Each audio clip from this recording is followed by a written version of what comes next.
Eh, Eso, y vamos a seguir en la siguiente cápsula con el diseño y planificación de talleres. En esta cápsula vamos a revisar una propuesta metodológica para el diseño y planificación de talleres participativos y vamos a comenzar definiendo una reunión. ¿Qué es una reunión? Es un acto o proceso en que un grupo de personas se reúne. Este grupo de personas se puede reunir voluntaria accidentalmente, organizado o no tan organizado, pueden tener un objetivo delimitado que pueden conocer o no, y puede darse de forma espontánea por razones causales o sin mayores propósitos. ¿Ya? Entonces es como muy variado también esta definición de reunión. Bajo esa lógica vamos a entender las reuniones, un partido de fútbol pudiese entrar en la definición de una reunión, ir a un concierto, hacer una reunión de trabajo, ir a un taller en la comunidad, una clase también pudiese cumplir con los requisitos de una reunión, un taller, ¿ya? Pero aquí nos hacemos la pregunta, ¿qué tipo de reuniones son las que necesitamos o queremos y son funcionales para esta participación comunitaria? Primero necesitamos reuniones que sean planificadas, o sea, planificadas o planificarlas nos va a permitir hacer un mejor uso del tiempo, nos va a disminuir los imprevistos o nos va a generar o a lo menos un plan para poder hacer frente a estos imprevistos y las van a ser sesiones mucho más productivas con esta planificación. No vamos a llegar a improvisar en ese momento. Las reuniones que queremos son reuniones con objetivos claros, realizables y conocidos por todas y todos, precisamente para que estas reuniones planificadas sean más productivas. Necesitamos también o queremos reuniones que se den en entornos seguros, respetuosos y libres de toda violencia y que esto permita o propicie la participación. Y que en el fondo se cumplan los acuerdos y que todas y todas podamos tener la oportunidad de participar y que no seamos siempre los mismos. ¿Ya? Bueno, aquí me quedó atrás algunos ejemplos de reuniones según objetivo. O sea, uno puede clasificar los tipos de reuniones según objetivo. A mí me gusta utilizar las clasificaciones que sirven o te generan conducta en algo. ¿Por qué me gusta la clasificación de objetivos? Porque dependiendo del fin que tú necesites para esa reunión, tú puedes ir estructurándola o generando algunas metodologías con ese fin. ¿Ya? En términos de lo que estamos revisando ahora de investigación acción participativa, también podríamos generar estas reuniones según las diferentes etapas en las que nos vamos moviendo en esta espiral de la investigación acción participativa, o también en este otro esquema que está graficado más como un círculo, que en el fondo, si lo vemos en el otro eje, es una espiral también, en donde partimos desde el diagnóstico participativo, luego la planificación, después a la ejecución participativa y a la evaluación participativa para luego iniciar otro ciclo diagnóstico. Y esto también podrían ser divisiones o van a ser divisiones útiles a la hora de plantearnos como las metodologías que vamos a utilizar para los objetivos de nuestra reunión. Vamos a dividir el tiempo de una reunión en tres partes: el antes, el durante y el después. En el antes vamos a encontrar 4 factores importantes que tenemos que tener en cuenta y que van a determinar el éxito de una reunión. Vamos a ir revisándolos uno a uno, algunos más en detalle. Cada uno de estos se interrelaciona con otros, ¿ya? Y esto es importante y hay algunos que, como les decía, vamos a tener más injerencia que en otros. De los facilitadores. El estado de ánimo de los facilitadores y la motivación que tengan para realizar ese trabajo va a influir en la facilitación y la disposición que tenga el grupo hacia el trabajo que se está planteando. Hablamos de facilitadores y no directores, hablamos de facilitadores y no personas que mandan, o sea, hay que facilitar el proceso. Y aquí hay ciertas características que irán revisando en otros materiales y en las siguientes sesiones de cuáles son las características que debiésemos tener las personas que facilitamos los procesos participativos. Esta facilitación se aprende en la práctica, ¿ya? Y en el fondo nosotros podemos tener ciertos manuales, ciertos materiales que nos puedan ayudar para una primera aproximación, pero en el fondo esto se aprende haciendo y teniendo ciertos principios en la cabeza, como por ejemplo la valoración de los conocimientos de la comunidad, la valoración de este intercambio de saberes y generación de conocimiento nuevo, el que también existen otras formas de aprender, como el aprender haciendo y no solamente el aprender de lectura o de incorporación de información, ¿ya? Y este facilitador o facilitadora también tiene la concepción de que aprende junto al grupo, no solamente entrega un conocimiento unidireccional, sino que aprende en esta experiencia participativa con su grupo. Sobre el entorno, está demostrado que el entorno influye en la motivación y en la mantención de atención frente a un proceso de aprendizaje o como a un proceso de disposición de participación como esto. ¿Qué dimensiones tenemos que tener en cuenta? El espacio, la acústica, el mobiliario, la ventilación, la calefacción, ¿ya? Y esto es o sea, y esto es necesario tener claro que lo ideal, el mundo ideal es que el espacio se acomode a las necesidades del grupo y no al revés. Si nosotros vamos a hacer un taller donde vamos a trabajar con mapas, probablemente no nos va a servir un auditorio con el mobiliario fijo. Vamos a necesitar movilidad para poder ir moviéndonos y trabajando más en grupo, ¿cierto? El espacio siempre se puede amenizar y también está demostrado el rol por ejemplo, de acompañar con comidas saludables o con agua para hidratación, algunas cosas que vayan haciendo el ambiente también más grato para el trabajo colectivo. ¿Ya? Se puede acompañar de música y como les digo, estas variables de calefacción, ventilación son los que nosotros estamos más acostumbrados, si no, acordémonos de las clases de anatomía encerrado o las clases en pleno verano o las clases en pleno invierno sin calefacción. De los asistentes, aquí vamos a mencionar tres aspectos.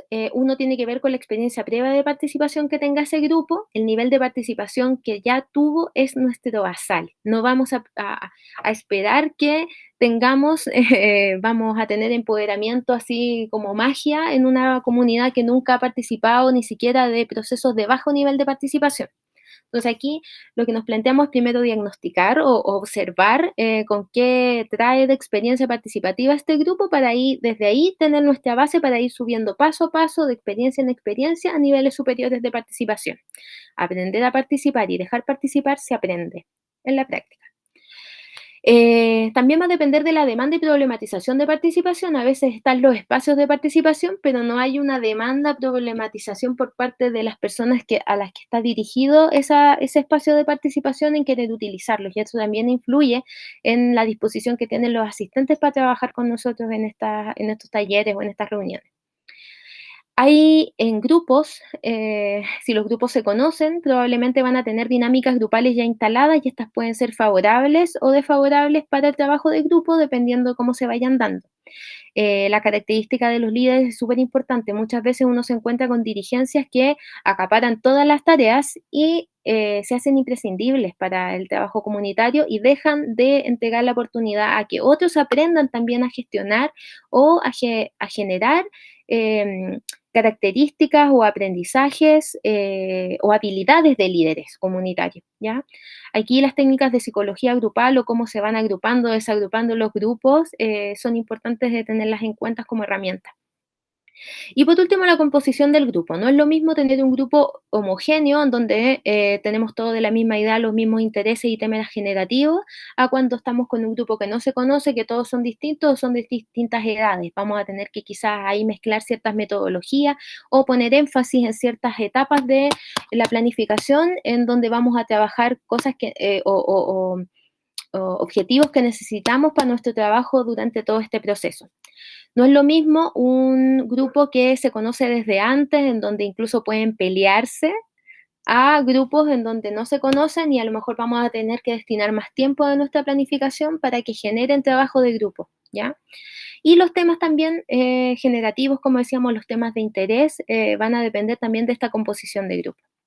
Y por último, de las temáticas, aquí vamos a encontrar temáticas que van a ser complejas en tanto son tabúes culturales, son complejas porque no hay una problematización suficiente en términos de la sociedad y también existen ciertos temas emergentes que han ido como apareciendo y en donde nosotros también nos hemos ido autoformando, que tienen que ver con las dimensiones de género, la interculturalidad.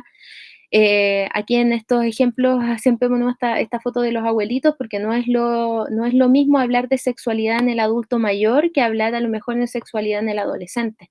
Entonces van a depender también de las temáticas, las barreras que vamos a encontrar para la participación. Entonces, ¿Cómo planificar una reunión en el antes? Hablamos recién acerca de los factores que había que tomar en cuenta y ahora nos vamos a meter de lleno hacia el contexto y la sistematización de lo que ya hay. Siempre cuando lleguen a formar o a empezar un proceso participativo, algo pasó antes, no empiezan los procesos participativos de la nada. Por lo tanto, nosotros tenemos que averiguar para poder recoger esos saberes y también para poder decir, ah, esto sirvió, esto no sirvió. Con esto yo también voy a poder tener cierta claridad de esos aprendizajes comunitarios que se dieron en el pasado y que en el fondo se tienen que recoger. Luego de eso, cuando yo ya tengo un contexto, ya tengo sistematizadas las experiencias previas, puedo plantearme las 7 preguntas de la planificación, en donde nosotros ponemos primero la pregunta de con quiénes vamos a trabajar en un esfuerzo de poder o en un énfasis de poder dar centralidad en la persona y o el grupo o en la comunidad en la que vamos a trabajar y sus particularidades. Luego de eso seguimos con todas las preguntas que tienen que ver con el para qué y por qué de los propósitos y objetivos, el qué de los contenidos, el cómo de las metodologías y el cuándo y dónde que nos entrega la logística de la planificación. También es importante en esta etapa poder preguntarnos cómo vamos a medir que lo que estamos haciendo, o sea, lo que planificamos se está cumpliendo, ¿ya? Y aquí metemos la dimensión de la evaluación. Como estructura, nosotros les planteamos poder dividir las sesiones, o sea, es importante que ustedes sepan cuánto tiempo cuentan para poder trabajar, 1 hora, media hora, 2 horas, 3 sesiones. Ahí ustedes lo van a poder separar en tres etapas, una etapa inicial, una etapa central y una etapa final. No necesariamente estas 3 etapas tienen que ser de la misma duración, va a depender de su planificación y sus objetivos. Generalmente la etapa inicial la vamos a destinar para concatenar con sesiones previas, para introducir el tema que vamos a trabajar o para generar la creación grupal con dinámicas que generalmente ustedes las van a encontrar con el nombre de presentación, animación o rompehielos. En la actividad central, lo que sugerimos es poder concentrar las actividades del grueso de la reunión que dan cuenta del objetivo central de su sesión. En este caso, si estamos en la lógica de la investigación-acción participativa, si están trabajando diagnóstico, hacerse actividades de problematización, de análisis de causa-efectos, de priorización acerca de la problematización, por ejemplo. Y en la etapa final es la etapa que nosotros destinamos principalmente para cierres, acuerdos, resúmenes, evaluaciones y también concatenar con las sesiones siguientes, ponernos de acuerdo de dónde más nos vamos a juntar, generar un resumen de las tareas que se llevan para la casa y quiénes las va a traer y cuál va a ser el modo en que se va a hacer seguimiento, por ejemplo. Todas estas decisiones van a ser funcionales a lo que hemos investigado antes respondiendo las preguntas. Y si es que en ese proceso de responder las preguntas nos damos cuenta que nos falta información, es el momento en que nosotros podemos decir stop, hagamos alguna actividad o busquemos más información acerca de la comunidad para poder llevar una propuesta metodológica que sea tingente y que entregue una buena experiencia de participación. Se pueden utilizar tablas en donde ustedes pueden detallar actividades, objetivos, metodología, materiales y responsables en esta secuencia de actividades de inicio, central y de cierre o final. Y para ir cerrando, solo comentarles que el grupo, o sea, estos trabajos sí, uno en el tiempo puede ir desarrollando la habilidad para trabajar solo, pero en el fondo aquí se trabaja o sea, se trabaja en un grupo sistematizador. Siempre se puede pedir ayuda y se espera que podamos pedir ayuda porque ustedes están en un proceso formativo y nosotros también, a pesar de que tengamos experiencia o un poco más experiencia que ustedes, uno nunca deja de aprender en los procesos de participación comunitaria. Como les decía, si no se conoce el perfil de los participantes, es mejor detenerse, hacer alguna actividad diagnóstica, ir a entrevistar, moverse, mapear, después seguir, ¿ya? Algunos tips como de las actividades iniciales. Generalmente pueden consensuar ahí las reglas de la reunión, roles como tomar palabra, los tiempos que va a tener, sobre todo si son comunidades en donde ustedes pueden ver que hay cierta dificultad para ponerse de acuerdo. En este momento hay que consensuar el tema de las no interrupciones, los respetos, la escucha activa, el no gritar, el no levantar la voz, como de alguna forma moderar estos tipos de violencia que son un poco más solapadas, pero que son violencia también.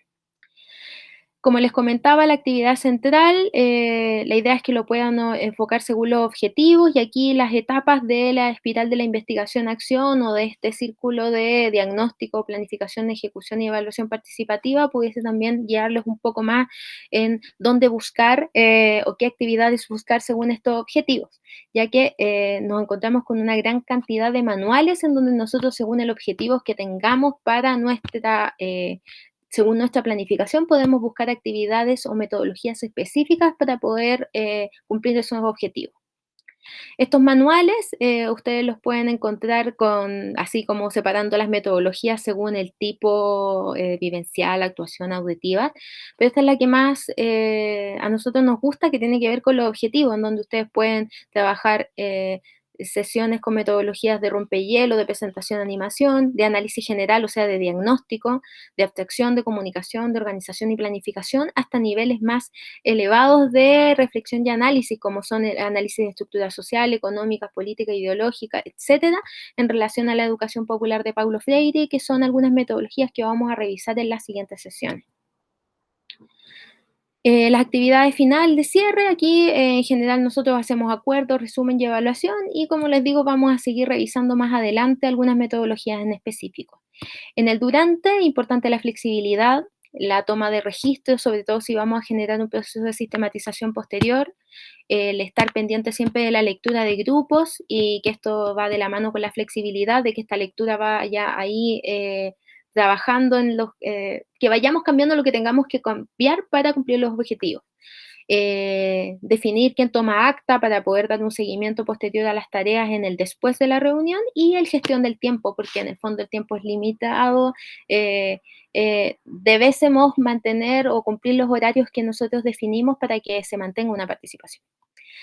Y en el después tenemos el seguimiento de acuerdos, de qué vamos a hacer con los consensos, con los disensos, cómo vamos a difundir estos acuerdos, la evaluación que hace el mismo equipo facilitador para poder incorporar aprendizajes en la sesión siguiente y las sistematizaciones de experiencia, que a diferencia de la evaluación, aquí no vamos a ver si cumplimos los objetivos que planificamos, sino que en el fondo vamos a ver cómo se desarrolló la experiencia, cómo se dio y a extraer aprendizajes de esa experiencia misma. Otros ámbitos a revisar y iremos como profundizando en las siguientes sesiones tienen que ver con la difusión y la convocatoria para estas reuniones, en que se respeten los acuerdos y se haga seguimiento de lo acordado, que se respeten los horarios como comentábamos, hacer adecuaciones necesarias para facilitar la participación, ya sea de guarderías, de 2 horarios de reunión o lo que se tenga que hacer según el contexto del grupo comunitario con el que se va a trabajar. Y si bien la planificación ordena, si la asamblea decide que hay otro tema al que hay que tratar porque es más importante, en ese momento la mayoría de la democracia gana y el grupo es el que decide hacia dónde se lleva los objetivos de su propia reunión. Entonces, para concluir, el trabajo de grupo y su facilitación es un proceso que se aprende de la experiencia misma, entonces la invitación es a que hacer y aprovechar la coyuntura social y política también para aportar en ese sentido. Los tiempos de participación social son más lentos debido a la dimensión instituyente del cambio social. O sea, tenemos que ir generando en la práctica esta forma de aprender a participar y a dejar participar y no basta solamente con que exista una ley que ya tenga 10 o 12 años, tenemos que hacer la carne. Existen herramientas de las diferentes disciplinas para aplicar al manejo de grupo y en el fondo lo que tenemos que saber, como también lo hacemos en medicina, no es aprendernos todo de memoria, sino que saber lo medular, lo central y saber dónde buscar. Existen manuales, vamos a seguir revisando metodología por metodología en las siguientes sesiones y esto es lo que teníamos que conversar hoy día sobre participación comunitaria y algunos tips sobre la planificación de reuniones.